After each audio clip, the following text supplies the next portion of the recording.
ASN P3K yang akan kita angkat nanti akan mendapatkan juga TPP, Pak. Daerah kami syukur alhamdulillah sudah memberikan TPP sesuai dengan aturan yang ada. Karena kemarin saya juga sempat rapat dengan Sekda. Pak Sekda, ini bagaimana? Kalau kita menerima lagi 772, apakah mampu kita memberikan TPP? Apakah kita tidak berikan TPP? Pak Sekda bilang,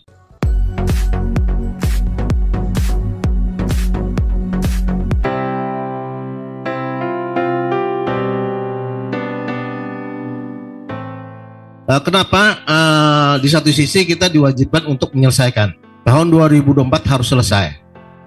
Di satu sisi kita terkait dengan anggaran. Untuk Kabupaten Beritukwala itu kita hanya mengusulkan sesuai dengan kemampuan daerah, yaitu 772 formasi. Itu termasuk plus PNS. Kenapa kami mengusulkan itu sesuai dengan kemampuan daerah? Karena kami takutnya seperti yang dikatakan dari narasumber kedua, bahwa nantinya akan dibebankan pada daerah dan tidak mengurangi dana DAO. Nah, ini yang kami khawatirkan, Pak. Sedangkan non ASN yang ada masih 1000 lebih yang ada dari usulan kami.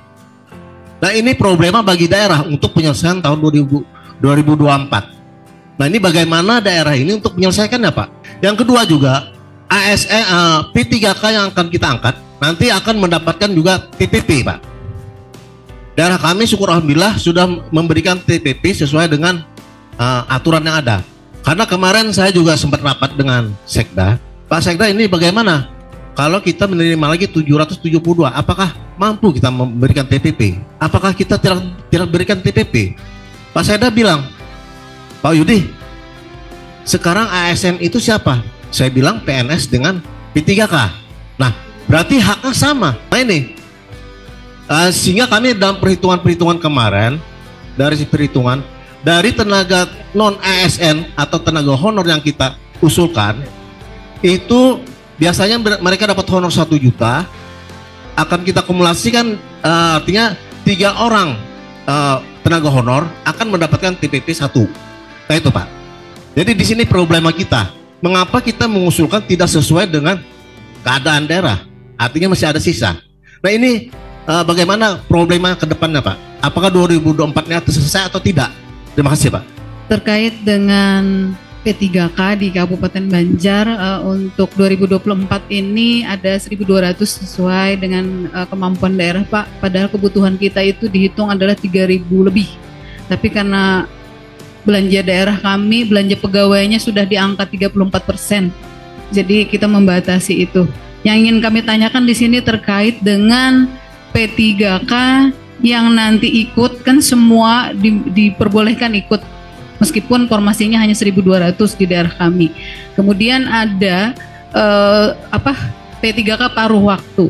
Nah, yang ingin kami tanyakan, kemarin kami mendengar informasi ya, meskipun tidak resmi, hanya bincang-bincang, bahwa yang P3K paruh waktu itu nanti dibayar dari dana daerah yang pada saat dia sebagai tenaga honor di daerah. Jadi dana tenaga honor itu tidak dihapuskan, tetapi nanti diarahkan ke P3K paruh waktu. Itu satu yang mungkin kami minta penegasan lagi. Kemudian yang ketiga terkait dengan P3K yang nanti 2025 itu selesai kontraknya, Pak. Kebetulan kami di Kabupaten Banjar kontrak P3K itu 5 tahun.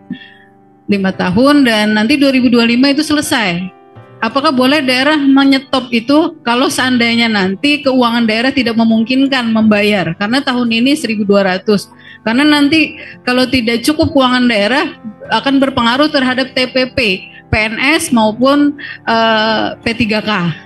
Jadi ini yang kami minta informasi dari baik itu dari Menpan maupun dari Kemendagri. Karena kalau sesuai kebutuhan banyak sekali, Pak, kebutuhan pegawai di daerah kami sekitar 3.000 lebih, sedangkan kemampuan hanya di angka 1.200. Demikian, terima kasih. Assalamualaikum warahmatullahi wabarakatuh. Ingin menyampaikan beberapa pertanyaan. Yang pertama terkait limitasi waktu, Bapak, bahwa sebagaimana telah dicantumkan dalam pasal 164 Undang-Undang ASN bahwa limitasi waktu adalah di bulan Desember 2024. Yang ingin saya minta penegasan adalah kedepannya seperti apa setelah Desember ini, gimana dengan teman-teman? Misalnya gini, di Tabalong kami existing non-ASN database adalah 1116. Kemudian formasi kami tidak sampai di situ. Otomatis ada deviasi antara formasi kami dengan teman-teman non-ASN.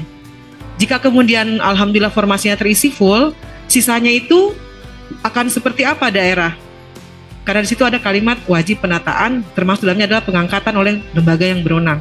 Karena kami juga banyak mendapatkan semacam curhatan dari non-ASN kami, bagaimana 2024? Itu belum termasuk non-ASN yang belum terdatabase, Bapak. Itu baru teman-teman non-ASN yang masuk dalam database BKN. Itu ada deviasi. Kami juga tidak bisa memaksakan untuk meminta formasi lebih karena memang ada keterbatasan anggaran. Terus yang kedua, Bapak, terkait teman-teman nakes. Kami di Tabalong, nakes ini menjadi salah satu masalah yang cukup pelik karena kenapa? Aturan pendataan kemarin di database, BLUD tidak masuk dalam kategori pendataan. Sebagaimana tadi disampaikan oleh Pak Suryo bahwa prioritas pengadaan itu urutannya adalah THK2 dan non-ASN database. Nasib teman-teman kami nakes ini yang di BLUD gimana ini Pak? Nggak bisa otomatis ikut berkontestasi. Sedangkan prinsip pengadaan kita 2024 adalah untuk tenaga kesehatan dan tenaga pendidikan. Itu mungkin yang dari kami, mohon arahannya. Demikian, Assalamualaikum warahmatullahi wabarakatuh. Pak Wahyudi. Bagaimana penyelesaiannya, kan begitu non-ASN ini bagaimana penyelesaiannya? Mungkin teman-teman di Kalsel ini rata-rata usulannya lebih sedikit daripada jumlah non-ASN. Nah ini berhubung dengan anggaran juga sedikit, ya harapan kami sih jangan ngangkat lagi Pak. Ini kan di data banyak banget nih hasilnya nih. Ya kalau kemampuan anggarannya tidak banyak, ya jangan ngangkat lagi. Nah, prinsipnya begini, Pak. Jadi untuk penyelesaiannya, ini kan di dalam undang-undang itu kan ada penataan. Jadi kemungkinan nggak selesai semuanya diangkat. Tetapi nanti penataannya lebih ke konsep bagaimana nanti teman-teman termasuk yang tidak terdata dan lain sebagainya. Nah, ini kan paruh waktu ini mudah-mudahan sebagai way out, jalan keluar. Cuman nanti bagaimana penggajian dan lain sebagainya. Nah, apakah bisa melalui jasa lainnya dan sebagainya. Nah, kemarin kami diskusi dengan teman-teman Kementerian Keuangan, mungkin ke depan juga dengan teman-teman Dagri. Karena angka 30% sampai 2027 ini kan batasan. Jadi sampai saat ini itu masih bisa lebih, mungkin itu harus jadi warning bahwa 30% itu menjadi patokan. Nah, sekali lagi kalau bagaimana penyelesaiannya. Nah, penyelesaiannya ini bukan hanya diangkat, Pak, tapi juga harus dilakukan penataan di situ.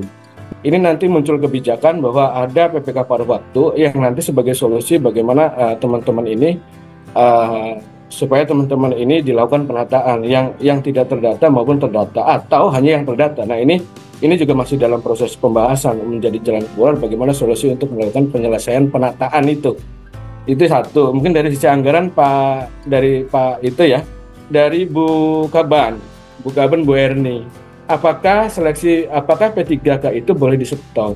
Nah, P3K baik yang penuh waktu maupun paruh waktu, kalau di P3K PP49 itu kan basisnya kontrak. Nah, ya kalau kontrak itu kan bisa selesai, bisa diperpanjang kan begitu. Jadi prinsipnya kalau sesuai dengan ketentuan peraturan perundang-undangan, kontrak itu ketika selesai ya boleh selesai dan boleh diperpanjang begitu. Lalu kemudian dari Bu Vera, bagaimana dengan yang di BLU? Nah, di BLU ini pembahasannya juga cukup rumit di BLU, karena BLU ini punya dasar, Bu. Jadi di satu sisi PP49 itu melarang, di sisi lain PPBLU itu membolehkan.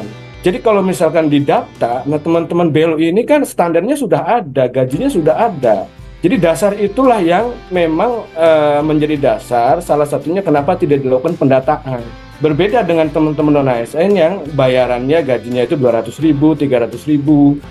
Nah, bagaimana nanti nasib teman-teman yang di di BLU? Nah, ini masih dalam proses kalau di dalam RRPP-nya, tetapi prinsipnya BLU itu punya dasar dan mereka bisa melakukan rekrutmen. Nah, ada dua rezim, mungkin Pak Nur bisa membantu menjelaskan, Pak Nur. PP 23 itu bisa rekrutmen meng-hire profesional BLU itu. Di sisi lain, PP 49 itu melarang. Nah, ini mau pakai yang mana? Mau pakai ketentuan yang mana? Kan di situ. Berbeda cerita kalau misalkan PP BLU ini nggak ada. Mungkin akan dilakukan pendataan. Tetapi BLU ini menjadi dasar adanya teman-teman non ASN di RSUD di BLU ini, dan standarnya pun diatur oleh Kementerian Keuangan, berapa gajinya dan lain sebagainya di situ. Dan kami tidak cukup tahu batasannya, jumlahnya dan lain sebagainya, kapan dilakukan seleksi kami tidak tahu. Dan itu besok pun bisa dilakukan seleksi BLU itu, dan itu PP-nya ada. Jadi sampai saat ini ya itu untuk yang BLU belum dilakukan pendataan. Salah satu pertimbangannya karena BLU ada dasar di situ, ada PP sendiri dan sama-sama PP, kekuatannya sama di situ. Mungkin itu Bu subject to discuss ya Bu Direktur, Bu Moderator, terima kasih. Ya, terima kasih. Amin Pak. Berdasarkan kebutuhan dan kemampuan. Saya setuju Bu, kemampuan Ibu 1000, kebutuhan Ibu 1000. Walaupun pertanyaan saya, apakah itu benar-benar kebutuhan? Tadi data dari Pak Suryo jelas mengatakan dibutuhkan berapa, diusulkannya lebih. Apakah memang daerah kurang terinformasi dengan baik kalau P3K itu akan jadi beban APBD? Sehingga usulannya, udah usul aja lah. Pak, kita butuhnya 1000 Pak. Udah usulkan aja 5000 tambah daun ini. Nah, apakah terinformasi dengan baik? BPKAD, BPKSDM, BPKSDM itu dengan BPKAD keuangan masing-masing kurang koordinasi dalam pengangkatan P3K, dihubungkan dengan kemampuan. Harusnya sebelum mengusulkan, karena ini konsekuensinya adalah belanja pegawai, disimulasi dulu dengan BPKAD berapa angka kita yang masih terjangkau lah, berapa orang ini kita sudah dapat variabel gajinya kurang lebih 4 juta ya, golongan 3B. Berapa angka tersisa yang bisa kita apa? Karena ini kalau bicara penting, semua penting. Pendidikan bicara. Makanya kami di keuangan daerah yang kadang-kadang, wah ini mabuk ini kepala BPKD di lapangan nih. Pendidikan penting, punya regulasi sendiri. Kesehatan penting, punya regulasi sendiri. Desa juga penting, punya regulasi sendiri. Infrastruktur juga penting, punya regulasi sendiri. Kalau saya ini izin ya, saya tetap kembali ke prinsip berdasarkan kemampuan. Kita butuh 3.000, saya setuju Bu, silakan Bu. Cuma kalau kita mampunya 1.000 atau bahkan 500, ya 500 kita bayar. Kecuali, nah itu juga harus simulasi juga. Kalau TPP dikeluarkan berapa angka idealnya? Yang tidak wajib itu hanya TPP, yang lain wajib. Beda dengan honorer, atau mohon maaf, bukan honorer, belanja jasa yang saya katakan tadi. Angkat hari ini, besok bisa diberhentikan Pak. Kalau nggak punya uang, Anda mau kerja tidak digaji, tentu nggak mau, masalahnya uangnya nggak ada. Nah, tapi kalau P3K sifatnya wajib. Sekali lagi saya garis bawahi ya, gaji tunjangan P3K sifatnya wajib, kecuali TPP-nya. Kembali ke definisi pasal 58 dikatakan bahwa pemerintah dapat memberikan TPP sesuai dengan kemampuan keuangan daerah. Nah, ada daerah kemarin yang membayar TPP P3K TPP tidak pakai apa? P3K tidak diberikan TPP. Ya nggak salah juga saya katakan. Kalau dia tidak mampu, kami tidak mampu Pak membayar TPP-nya lagi. Ya nggak bisa disalahkan juga karena sifatnya tidak wajib. Cuman kalau saya pribadi, saya bilang waspada. Tahu waspada Bapak Ibu? Walaupun sedikit tapi ada. Itu kalau saya janganlah sampai nggak ada sama sekali. Cuman kalau tidak diberikan pun dia nggak bisa disalahkan juga. Ya baik. Singkat aja Pak, mungkin ya Pak. Closing statement aja ya. Jadi bahwa sudah closing statement beliau. Sudah. Bahwa pertanyaan ini yang tadi disampaikan itu kan semuanya mirip gitu ya. Dan ini saya kira pertemuan yang baik ini.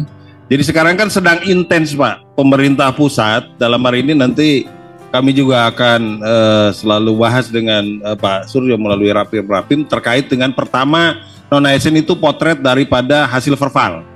Itu dulu. Kan tadi hasil perpal itu sesungguhnya non-ASN ini hanya ada 685 orang yang melalui belanja pegawai. Selebihnya non pegawai. Itu potret kenyataan terlebih dari berbagai macam isu tadi hasil dari hasil verval yang dilakukan oleh Wasdal. Satu. Yang kedua, ini adalah dampak ketika pengangkatan yang dilakukan oleh para PPK di seluruh Indonesia. Kan sudah tidak boleh sebetulnya dari zaman baheula ya Bos. Udah zaman baheula itu tidak boleh mengangkat selain P3K dan CPNS. Tetapi sekarang kan pemerintah tadi Undang-Undang 22.023 disebutkan di pasal 66 ini bahwa penataan bukan pengangkatan, penataannya akan dilakukan maksimum Desember 2024 ini. Saya kira gitu ya. Jadi masing-masing berkomitmen dengan segala isu ini. Kalau bicara setiap ada rakor dengan RDP, mohon maaf, dengan DPR gitu ya. Kan yang dibahas tuh judulnya apapun kan non ASN terus. Artinya pemerintah komitmen untuk menyelesaikan itu, cuman dengan segala isunya tadi. Kalau bicara Pak masih ada susulan yang tercecer, yang terselip, yang tertinggal, ini ada 5 juta lagi dan seterusnya gitu. Apakah ini kita bisa menyelesaikan dengan amanah sampai Desember ini? Ya insya Allah kita bisa selesaikan dengan komitmen bersama. Tentunya adalah minimum kita fokus dulu yang telah terdata di BKN yang sisa 1,7. Tadi dengan segala catatan. Kalau ada yang bagaimana Pak, ada yang tercecer, terselip dan selebihnya, ya kita taruh dulu lah itu. Kita fokus dulu ke sini, bagaimana dengan segala isu-isu yang ada terhadap data yang sudah data di 1,7 yang belum kita angkat. Pertanyaan ini saya ingin tujukan ke Pak Nur Hasan. Begini Pak, jadi pada saat database BKN itu ditetapkan, itu kan dari teman-teman itu ada yang ingin memang meningkatkan kompetensi mereka. Yang tadi ijazah tadi Pak, asalnya mereka di data SLTA, seiring waktu berjalan, sekarang pada saat kita melakukan pendataan di 2024 ini, mereka sudah sarjana. Nah, di teman-teman PIC kami tanyakan, itu silahkan dicantumkan yang pendidikan terakhir, katanya seperti itu Pak. Nah bagaimana ini Pak, kami mohon penjelasannya, terima kasih. Untuk ijazah betul Pak, jadi data non-ASN itu kan di-input oleh instansi, bahkan bisa jadi oleh non-ASN itu sendiri kan, seperti itu ya Pak ya, non-ASN itu sendiri. Kami tetap melihat data yang di database, di aplikasi, tetapi kami tetap mengacu kepada dokumen yang diunggah Pak, dokumen. Seperti tadi saya sampaikan, kalau sudah dia selesai pada saat dia honor, katakanlah SMA dan sekarang sudah S1, pada saat pendataan dia menyampaikan dokumen S1-nya selesai, maka yang kami pakai itu Pak, seperti itu. Gitu ya Pak. Masih ada Pak yang mau ditanyakan? Kan begini Pak, maksud saya begini. Pada saat 2021 kan itu data yang dia upload itu SLTA Pak. Nah terakhir data di 2024 ini sudah sarjana Pak, karena dia sambil kuliah. Nah itu seperti apa Pak? Dokumennya yang diunggah apa Pak? SLTA atau S1? Waktu 2021 SLTA Pak. SLTA, maka yang kami gunakan itu dulu Pak. Gitu ya Pak. Oke.